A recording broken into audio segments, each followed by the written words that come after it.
ซินเจ้าเวียดนามตอนนี้เราก็ฮอดประเทศเวียดนามอันแขวงฮานอยแล้วเรียบร้อยเนาะ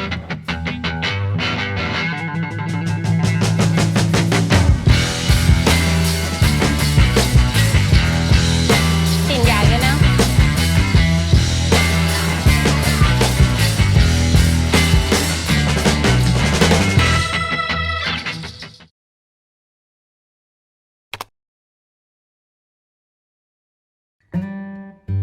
มื่อนี้ได้สิไป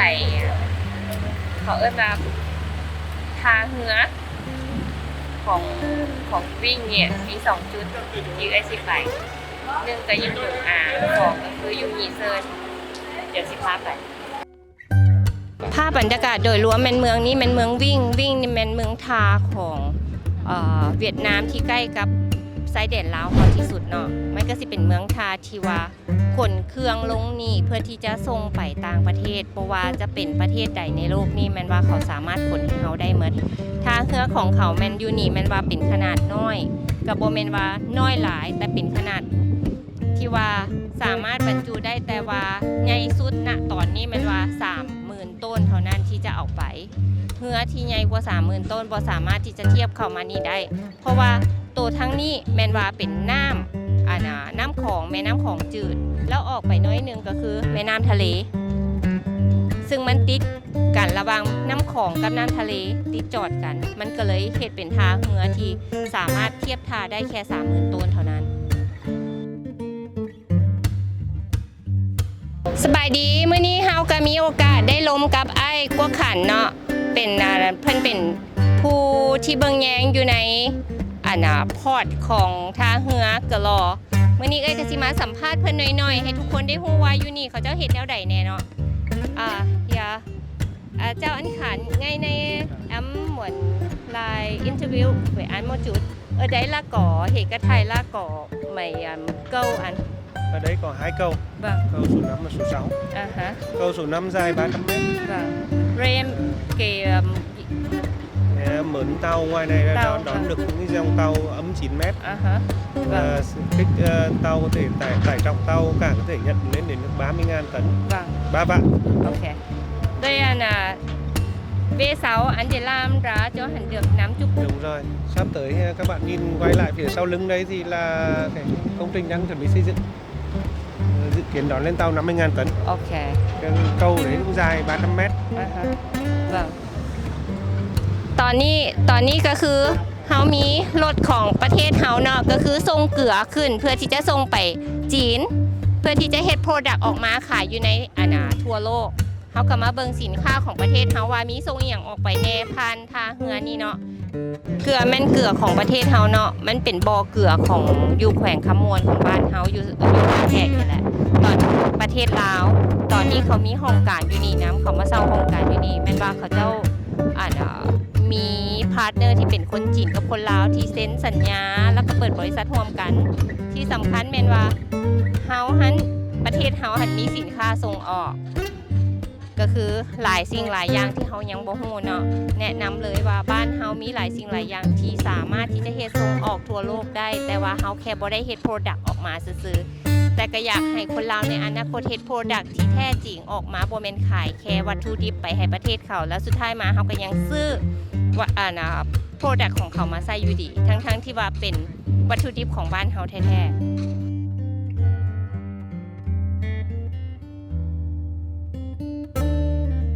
ตอนนี้เฮากำลังสิเข้าเหเนาะตอนทำอินเฮาแพลนไว้ว่าเฮาสินอนอยู่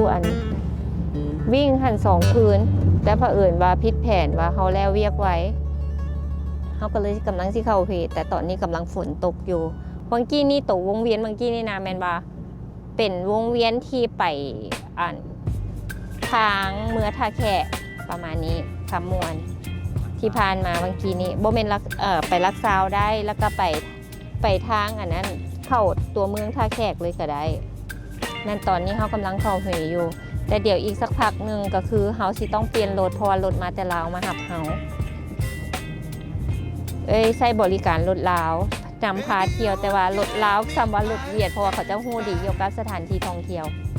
ตอนนี้ว่ารถฝนสิตกแห้งสำแดงเขาต้องท่าเบิ่งก่อนแต่ว่าฮู้ว่า ตอนนี้มันอยู่เหยหันฝนตก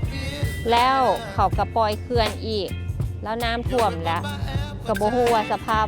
เฮาสิเจออีหยังแหน่สิขี่เรือหรือว่าสิขี่รถบัดนี้เดี๋ยวไปถ่าติดตามเบิ่งว่าลาวก่อนลาวสิเอาภาพอีหยังมา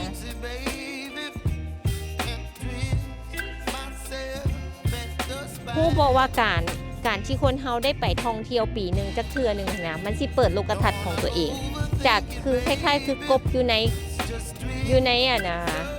เขาเอิ้นหยังกระโปะมะพร้าวแล้วได้เปิดกระโปรงออกมาแล้วเขาสิเห็นโลกภายนอกโลกกว้างว่ามันสิมีอหย่างที่เขาบ่เคยเห็นแนะนำให้ทุกคนว่าปีหนึ่งต้องพาครอบครัวไปหรือว่าพาพ่อแม่ไปเขาบ่จำเป็นต้องมีเงินหลาย แต่เขาก็ต้องหาความสุขให้กับตัวเองความสุขอยู่บนไหนการพาครอบครัวออกไปเที่ยวแน่การพาครอบครัวไปกินข้าวนอกบ้านบ่จังซี่นะที่สำคัญอย่าลืมคนเฒ่าที่เคยเลี้ยงเฮามาจนใหญ่เพราะเขาเองก็ต้องการให้เฮากลับไปหาเขาพาเขาไปเที่ยวคือกันเขาบ่ได้ต้องการอยากได้เงินเขาบ่ได้ต้องการอยากได้ความอำนวยความสะดวกแต่เขาต้องการให้ลูกๆเห็นค่าของเขาเวลาที่เขาเฒ่าแล้วตอนที่เฮายังย่างบ่เป็นเพิ่นยังจูงเฮาย่างแต่มื้อนี้ขาของเพิ่นบ่แข็งแรงแล้วเฮาก็ควรที่จะเป็นไม้ค้ำให้เพิ่นฝากทุกคนไว้เด้อ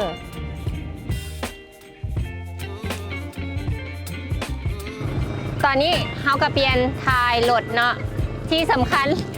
รถที่ฮู้ใจรถที่แบบว่ามูเป็นมูกันลายที่ปีแห้งบอกให้มาหับแล้วก็ต้องมาหับตามที่คาดหมายไว้แต่ว่ามันก็บ่ตรงเป๊ะตามโมงเพราะว่าน้ำท่วมแล้วก็ต้องถ่าน้ำลงเกือบหัวขาดอย่างหลายๆอย่างมีอุปสรรคหลายอย่างคลิปนี้เป็นคลิปที่แบบว่าทรหดอดทนตอนนี้เอาเปลี่ยนจากรถเวียดมากับสู่รถลาวเนาะอลีเป็นยังไงคลิปนี้หัวยุ่งเลยว่าสั้นปะแน่น่ะมวนเนี้ยแหละมาทางนี้เรียกมาทางท่องเที่ยวเนาะก็เลยว่ารู้สึกว่าจะมวนดี ที่สำคัญเป็นทริปที่ว่าเจอน้ำท่วมเจอพายุเข้าก็คือคนลาวไม่เคยถิ่มคนลาวแต่ที่สำคัญถึงว่าที่นี้อย่างเขาเกิดขึ้นหรือว่าพายุที่เข้าน้ำที่ท่วมคนลาวก็ต้องไปซอยคนลาวอยู่แล้วเนาะที่เกิดอีกอย่างขึ้นในโลกนี้ขอให้เขาหักกันจับมือกันก็คือพากันผ่านพาอุปสรรคได้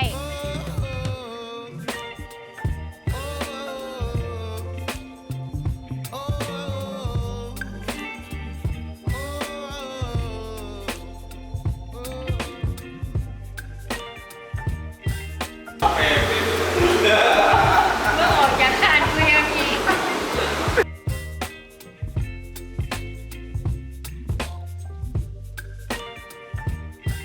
ฉันว่ามันยังไม่ลง เอาไปตรงไหมที่ว่า ฮอสใส่ละ ตอนนี้ข้อหนองห่างดงห่าง แวกินข้าวอยืดดงห้า ยังกินขาไก่สด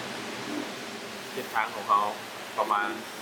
70 กิโลไปฮอดใช้เวลา1 ชั่วโมงนี่แหละกลับไปฮอดเดียว